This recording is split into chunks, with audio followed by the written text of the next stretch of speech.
तो दोस्तों, मैं हूं पैगाम आलम और आप सभी का स्वागत है आपके अपने यूट्यूब चैनल आलम कोचिंग सेंटर में।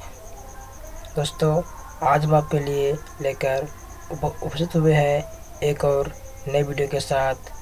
आज का टॉपिक है प्रकाश के परावर्तन तथा अपवर्तन, जो कि कक्षा 10th का है। ये सही प्रश्न आपके एग्ज़ाम में आपको बहुत मदद करेगी। दोस्तों, चलिए आगे चलते हैं पहले प्रश्न की तरफ। और आज का पहला प्रश्न है, प्रकाश की किरण गमन करती है। ऑप्शन नंबर ए सीधी रेखा में, ऑप्शन नंबर बी टेढ़ी रेखा में, ऑप्शन नंबर सी किसी भी दिशा में और ऑप्शन नंबर डी इनमें से कोई नहीं। तो इसका सही आंसर है ऑप्शन नंबर ए, किसी भी दिशा में। अगला प्रश्न है, प्रकाश का वेग न्यूनतम होता है। ऑप्शन नंबर ए निर्वात में, ऑप्शन नंबर बी जल में, ऑप्शन नंबर सी वायु में और ऑप्शन नंबर डी कांच में। इसका सही आंसर है option number D.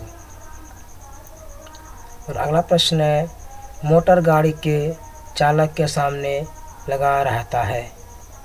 Option number ए समतल दर्पण, ऑप्शन नंबर बी उत्तल दर्पण, ऑप्शन नंबर सी अवतल दर्पण और ऑप्शन नंबर डी उत्तल लेंस। का सही आंसर है ऑप्शन नंबर बी, उत्तल दर्पण। और अगला प्रश्न है, मोटर कार के हेडलाइट में किसका प्रयोग होता है। ऑप्शन नंबर ए समतल दर्पण, ऑप्शन नंबर बी उत्तल दर्पण, ऑप्शन नंबर सी अवतल दर्पण और ऑप्शन नंबर डी उत्तल लेंस। का सही आंसर है ऑप्शन नंबर सी, अवतल दर्पण। अगला प्रश्न है, समतल दर्पण द्वारा बना प्रतिबिंब होता है। ऑप्शन नंबर ए वास्तविक, ऑप्शन नंबर बी काल्पनिक, ऑप्शन नंबर सी दोनों और ऑप्शन नंबर डी इनमें से कोई नहीं। तो सही आंसर है ऑप्शन नंबर बी, काल्पनिक। अगला प्रश्न है, लेंस की क्षमता का एसआई मात्रक होता है। Option number A dioptre, option number B lumen, option number C lux और ऑप्शन नंबर डी एंगस्ट्रम। तो सही आंसर है ऑप्शन नंबर ए, डायोप्टर। अगला प्रश्न है, प्रकाश की किरणों का पथ प्रदर्शन वाले चित्रों को कहा जाता है। ऑप्शन नंबर ए किरण आरेख, option number B focus, option number C किरण पुंज और ऑप्शन नंबर डी इनमें से सभी। तो सही आंसर है ऑप्शन नंबर ए, किरण आरेख।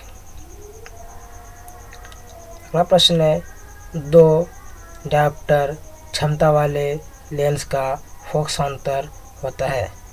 Option number A 20 centimetre, option number B 30 centimetre, option number C 40 centimetre और ऑप्शन नंबर डी 50 सेंटीमीटर। तो सही आंसर है ऑप्शन नंबर डी, 50 सेंटीमीटर। अगला प्रश्न है, किसी उत्तल लेंस का फोकसांतर 50 सेंटीमीटर है तो उसकी क्षमता होगी। ऑप्शन नंबर एक +5 dioptre, option number B -5 dioptre, option number C -2 dioptre और ऑप्शन नंबर डी +2 डायोप्टर। सही आंसर है ऑप्शन नंबर डी, +2 डायोप्टर। अगला प्रश्न है, प्रकाश स्रोत किरण पुंज क्वेश्चन। दोस्तों, क्वेश्चन है, प्रकाश के किरणों के समूह को कहते हैं। ऑप्शन नंबर एक प्रकाश स्रोत, ऑप्शन नंबर बी किरण पुंज, ऑप्शन नंबर सी प्रदीप्त और ऑप्शन नंबर डी प्रकीर्णन। तो सही आंसर है ऑप्शन नंबर बी किरण पुंज। अगला प्रश्न है उत्तल लेंस की क्षमता होती है। ऑप्शन नंबर ए ऋणात्मक, ऑप्शन नंबर बी धनात्मक, ऑप्शन नंबर सी ए और बी दोनों, ऑप्शन नंबर डी इनमें से कोई नहीं। तो सही आंसर है वो ऑप्शन नंबर बी ऋणात्मक। अगला प्रश्न है अवतल लेंस की क्षमता होती है। ऑप्शन नंबर ए ऋणात्मक, ऑप्शन नंबर बी धनात्मक, ऑप्शन नंबर सी ए और बी दोनों, ऑप्शन नंबर डी इनमें से कोई नहीं। तो सही आंसर है ऑप्शन नंबर ए ऋणात्मक। अगला प्रश्न है उत्तल लेंस को कहते हैं। ऑप्शन नंबर ए अभिसारी लेंस, ऑप्शन नंबर बी द्वि उत्तल लेंस, ऑप्शन नंबर सी अपसारी लेंस और ऑप्शन नंबर डी इनमें से कोई नहीं। तो इसका सही आंसर है वो ऑप्शन नंबर है ए अभिसारी लेंस। अगला क्वेश्चन है अवतल लेंस को कहते हैं।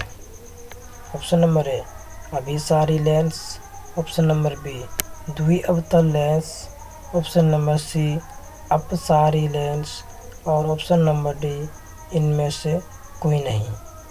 तो सही आंसर है ऑप्शन नंबर सी अपसारी लेंस। तो अगला प्रश्न है निम्न में से कौन सा पदार्थ लेंस बनाने के लिए प्रयुक्त नहीं किया जाता है। ऑप्शन नंबर ए जल, ऑप्शन नंबर बी कांच, option number C plastic, option number D मिट्टी। तो सही आंसर है ऑप्शन नंबर डी मिट्टी का। अगला प्रश्न है किस दर्पण से हमेशा वस्तु से छोटा प्रतिबिंब प्राप्त होता है। ऑप्शन नंबर ए समतल दर्पण, ऑप्शन नंबर बी उत्तल दर्पण, ऑप्शन नंबर सी अवतल दर्पण, ऑप्शन नंबर डी इनमें से कोई नहीं। सही आंसर है ऑप्शन नंबर बी उत्तल दर्पण। अगला प्रश्न है किस दर्पण से वस्तु का बड़ा प्रतिबिंब बनता है। ऑप्शन नंबर ए समतल दर्पण, ऑप्शन नंबर बी अवतल दर्पण, ऑप्शन नंबर सी उत्तल दर्पण और ऑप्शन नंबर डी इनमें से कोई नहीं। का सही आंसर है वह ऑप्शन नंबर बी अवतल दर्पण। अगला प्रश्न है प्रकाश के परावर्तन के कितने नियम हैं। Option number A 1, option number B 2, option number C 3 और ऑप्शन नंबर डी 4। तो सही आंसर है वो है ऑप्शन नंबर बी 2 नियम। अगला प्रश्न है जब प्रकाश की किरण हवा से कांच में प्रवेश करती है तो मुड़ जाती है। ऑप्शन नंबर ए अभिलंब से दूर, ऑप्शन नंबर बी अभिलंब के निकट, ऑप्शन नंबर सी अभिलंब के समांतर और ऑप्शन नंबर डी। तो इसका सही आंसर है वो है ऑप्शन नंबर बी अभिलंब के निकट। अगला प्रश्न है फोटोग्राफी कैमरा का विदृश्यक होता है। ऑप्शन नंबर ए उत्तल लेंस, ऑप्शन नंबर बी अवतल लेंस, ऑप्शन नंबर सी उत्तल दर्पण और ऑप्शन नंबर डी अवतल दर्पण। तो सही आंसर है वह है ऑप्शन नंबर ए उत्तल दर्पण। दोस्तों आज की वीडियो में बस इतना ही। मिलते हैं किसी अगले वीडियो में इससे आगे की प्रश्न लेकर। तब तक के लिए जय हिंद।